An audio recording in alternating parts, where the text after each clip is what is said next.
Welcome to NSTV news. నేను సౌజన్య. ముందుగా ముఖ్యాంశాలు. రువి గ్రామంలో గ్రామదేవత కోనేరు పోచమ్మ మరియు పోతలింగన్న విగ్రహ ప్రతిష్టాపన కార్యక్రమంలో మోహన్ రావు పటేల్ ప్రజా ట్రస్ట్ చైర్మన్, బీజేపీ రాష్ట్ర కార్యవర్గ సభ్యులు బోస్లే మోహన్ రావు పాల్గొని విగ్రహ ప్రతిష్టాపన మహోత్సవంలో పాల్గొని పూజలు నిర్వహించారు. ఈ సందర్భంగా గ్రామస్తులను స్వాగతించి అమ్మవారి తీర్థ ప్రసాదాలను అందజేశారు. అమ్మవారి విగ్రహ ప్రతిష్టాపన ఎంతో భక్తి శ్రద్ధలతో ఈ కార్యక్రమం పోచమ్మ జరిగింది.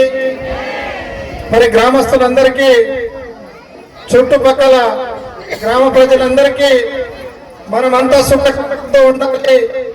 పోచమ్మ అమ్మవారి ఆశీస్సులతో వర్షాకాలంలో వర్షాలు సకాలంలో కురుస్తూ మరి రైతులకు పుష్కలంగా పంటలు పండితే మరి అమ్మవారికి గ్రామ ప్రజలు కానివ్వండి, నేను కానివ్వండి, తప్పకుండా ఇప్పుడు తలుచుకుంటూ ఉంటాం.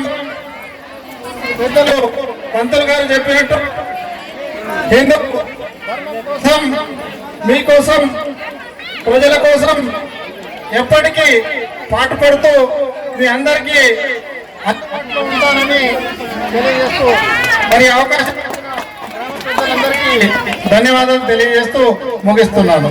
భారత్ మాత